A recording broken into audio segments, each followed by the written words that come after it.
जैसे आपने कहा ना कि चुनाव में आप गुजरात बोलो महाराष्ट्र बोलो, हम सब ने एक चीज एक्सपीरियंस किया होगा, एमएलए साहब भी बैठे हैं, आपने भी किया होगा, जब चुनाव का वक्त आता है तो टेबल पे बैठने के लिए लोग ढूंढना पड़ते। सही है गलत है? अब पूर्व महिला अध्यक्ष रह चुके, आप जानते ही क्या है। तो अब हमें स्थिति को बदलना पड़ेगा और लक्ष्य ये है कि आपको आपका डिस्ट्रिक्ट का सिटी है, सूरत सिटी है, म्युनिसिपल कॉर्पोरेशन है, तो आपका सिटी का कमिटी कंप्लीट करना है। उसके बाद आपको मंडल कंप्लीट करना है, उसके बाद ब्लॉक करना है और फिर आपको बूथ तक पहुंचना है। हमने एक इसका टारगेट रखा है।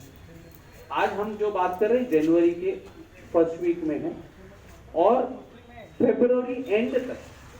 संतोष जी, आप महिला अध्यक्ष हैं, आप यंग ब्रिगेड है, आप तीनों का पैरेलल टीम बूथ तक आपको कार्यकर्ताओं को अपॉइंट करना है। हाँ, इसमें ऐसा हो जाएगा कि आपको बाहर से भी कार्यकर्ता लाना पड़ेगा, कोई बात नहीं, लेके आइए। हमारे यहाँ पे सेवा दल का ट्रेनिंग 3 दिन का है, 5 दिन का है, 7 दिन का है, 11 दिन का है। शुरुआत में जो नए कार्यकर्ता आप लोग लाएंगे उनको पद दीजिए, उनको आने दीजिए और इमीडिएट आप लोग रिक्वेस्ट करिए कि हम 3 दिन का कैंप लगाना चाहते हैं। योगेश जी, समीर जी जानते हैं कि ऑलरेडी सेवा दल में इंस्ट्रक्टर्स है। अगर इंस्ट्रक्टर नहीं है तो हम दिल्ली से मंगाएंगे और ये देखेंगे, क्योंकि प्रशिक्षण बहुत इंपॉर्टेंट भाग है। जैसे इन्होंने कहा कि ये यूनिफॉर्म का एक महत्व है, यूनिफॉर्म के साथ साथ आपको नॉलेज भी तो चाहिए। यूनिफॉर्म लेके घूमेंगे, विजिटिंग कार्ड लेके घूमेंगे, कोई मतलब नहीं। कांग्रेस का विचारधारा, सेवा दल का विचारधारा आपको समझना ही नहीं है, लोगों को भी समझाना है ना। तो मैं आगे जब भी आऊंगा तब मैं विस्तार में आपको बताता हूँ कि आज प्रधानमंत्री जी काम कर रहे हैं, उनको बहुत दिक्कत हो रही है ना। नेहरू जी जो काम करके गए, आज उनको वोटिंग देने के बाद इनको आज बहुत सारा अड़चन नेहरू जी के कारण। तो मैं अगली बार जब आऊंगा आप लोगों को ये बताऊंगा कि नेहरू जी ने क्या किया, इंदिरा जी ने क्या किया, क्या क्या ये लोगों ने इस देश के लिए किया। और जो इंस्टीट्यूशन आज जो बने हुए हैं ना पूरे देश में, ये व्यक्ति अगर नहीं होते तो कभी इस तरीके का हिंदुस्तान ये स्वरूप का नहीं होता। पटेल जी के बारे में, पटेल जी हमारे हैं, कांग्रेस के हैं, आरएसएस को बैन लगाने वाला पटेल जी है और आप पटेल जी को अपना बना के आप स्टैचू बना रहे, कोई बात नहीं। आपको एक छोटा सा उदाहरण बताता हूँ। गुजरात के थे पटेल जी, ट्रेजरर बने थे एआईसीसी, और जब ट्रेजरर बने तो एआईसीसी में चर्चा होने लगी कि यार पटेल जी के पास बहुत बड़े बड़े बिजनेसमैन जा रहे, बहुत पैसे आ रहे। तो पटेल जी ने बुला के लिया सबको, बोला क्या है, बोले आदमी के पास पैसा आने के बाद क्या करता है, तो लोग बोले मकान खरीदता है। उस दिन वो खड़े होके कहा कि आज और आगे जब तक मैं हूँ एक मकान में नहीं बनाऊंगा। और उसी तरह आप कश्मीर से लेकर कन्याकुमारी तक चले जाओ और आसाम और बंगाल से लेकर गुजरात तक एक मुझे घर बनाओ जहाँ पे सरदार वल्लभ भाई पटेल का नाम लिखा हो, एक घर आपको नहीं मिलेगा। और उनकी मूर्ति के लिए 3000 घरों को, गांव का कितने गांव थे, 105 गांव खाली करवा दिया आपने। इतना भी आप कर लो मगर पटेल जी आपके नहीं हो सकते। 3000 करोड़ आपने खर्चा करो, वो कांग्रेस के है और देश की संपत्ति। किसी ने पुतला बना दिया तो वो उनके नहीं हो सकती। और फिर सोशल मीडिया जानते हैं आप, अपने यहाँ पे कम्युनिकेशन का भी टीम है ना, कम्युनिकेशन का टीम है ना आपके पास। सोशल मीडिया में चलता है कि नेहरू जी ने परिवारवाद बढ़ाया, बताते हैं ना। मैं आप लोग को जानकारी देता हूँ, जब तक नेहरू जी जिंदा थे उन्होंने इंदिरा जी को मेंबर ऑफ पार्लियामेंट नहीं बनाया। ये जानकारी आप लोग को जन जन तक बताना है।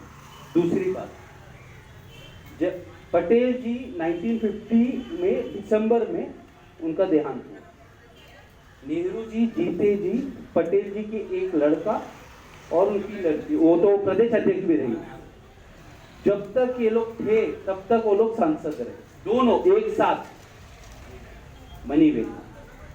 किसके इसमें थे सरकार में? नेहरू जी के टाइम पे। बाद में वो आपकी गुजरात प्रदेश के अध्यक्ष हुए और जब तक नेहरू जी थे तब तक Indira ji member of parliament नहीं बनी, कोई टिकट नहीं दिया गया, कोई पार्टी में पोजीशन नहीं दिया गया। ये सच्चाई है। और सोशल मीडिया में क्या प्रचार चल रहा है? उल्टा चल रहा है। ये सारा चीज हमें आपको बताना है, मगर आज वो समय नहीं है। मैं आप सब लोग से एक ही चीज चाहता हूँ कि सबको इकट्ठा करिए और लोगों को अपॉइंटमेंट देना शुरू करिए। मैं ऑर्गेनाइजेशन स्ट्रक्चर का लिस्ट अपने पास है अमित जी, वो लिस्ट मैं आपको दूंगा, क्योंकि वो स्ट्रक्चर बना हुआ है कि अध्यक्ष है, उसके नीचे उपाध्यक्ष कितने रह गए, महासचिव कितने रह गए, सचिव कितने रह गए और उनका क्या जिम्मेदारी है। जैसे आपका सूरत सिटी का जो जनरल सेक्रेटरी रहेगा, जैसे उपाध्यक्ष रहेगा, वो इंचार्ज रहेगा। जैसे योगेश भाई हमारे स्टेट के उपाध्यक्ष है तो उनके पास पूरा रीजन है, सबीर भाई सेक्रेटरी है तो उनके पास एक चीज है। उसी तरह आपका भी कमेटी का वैसा रिस्पॉन्सिबिलिटी है। इसलिए लालजी देसाई जी ने थोड़ा स्लोगन बनाया, काम नहीं तो पद नहीं। जो आदमी के पास पद है उसके पास काम भी निर्धारित किया गया है।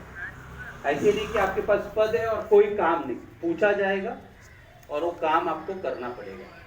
सेम महिला और यंग ब्रिगेड के भी लोगों का सेम पैटर्न है। जैसे योगेश जी का जिम्मेदारी है, आपका टीम को बढ़ाने का पूरा जिम्मेदारी आपका है। कहीं पे आपको दिक्कत है तो मैं हूँ, योगेश जी है, समीर जी है, अपने सीनियर जो राठी जी है। आपको मगर एक टारगेट अचीव करना है। इधर दिक्कत आ रही तो हम बैठे, हम आपको मदद करेंगे। राठी जी ने अभी कहा कि संतोष जी पूरा जी जान लगा के कर रहे हैं, सब अपना काम छोड़ के कर रहे हैं, उनको परेशानी होती है, आपके परेशानी दूर करने का काम हम करेंगे। मैं गए महीने जब मैं आया था आपके गुजरात प्रदेश में, तो हमारे आपके पीसीसी अध्यक्ष से भी मेरी बात हुई थी और पीसीसी अध्यक्ष ने मुझसे वादा किया है कि सेवा दल को मजबूत करने का कोई भी काम रहेगा उनको मैं बताऊं और वो आपको पूरी तरह मदद करेंगे। आपके यहाँ पे डिस्ट्रिक्ट प्रदेश कांग्रेस के भी जो या सिटी के जो प्रेसिडेंट है उनको भी वो निर्देश देगी कि जो भी आपको मदद चाहिए वो किया जाएगा। और आने वाले दिनों में आपके यहाँ पे नगर पालिका, महानगर पालिका और जिला पंचायत का इलेक्शंस है, तो वो भी आप लिस्ट तैयार करोगे योगेश जी, और वो हमें उनको डायरेक्टली देना है, क्योंकि जो कार्यकर्ता सक्षम है, सेवा दल में सेवा भाव से इतने साल काम किया है और परिस्थिति और सोशल इंजीनियरिंग उनके एरिया में ऐसा बनता है कि वो चुन के आ सकते, ऐसे लोगों को टिकट दिलाने का काम हमें सेवा दल से करना है और उस सेवा दल के कार्यकर्ताओं को आगे बढ़ाना। मैं आज ज्यादा भाषण नहीं दूंगा, अगली बार मिलूंगा तो विस्तार पे बात होगा। आज शोक सभा का कार्यक्रम है, मैं तो आज का दिन रुक कर कल वापी पे हमारा कार्यक्रम था, मगर मैंने वो कल का कार्यक्रम भी रद्द किया है।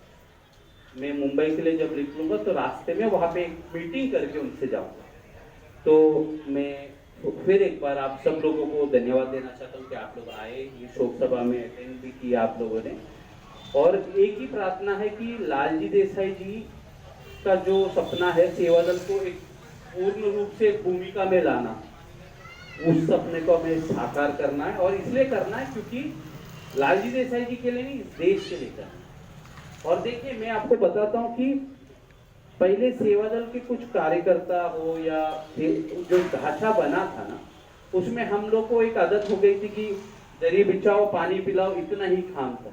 और जो बड़े नेता आते थे उनको सल्यूट हम करते थे। अभी राहुल गांधी जी ने जब 2018 में लालजी देसाई जी के हाथ में सेवा दल का कारभार दिया, पहला चीज उन्होंने जो राहुल जी से मांगा वो था स्वायत्तता, की इंडिपेंडेंटली सेवा दल को काम करने का मौका दिया जाए, तब ये मजबूत होगा।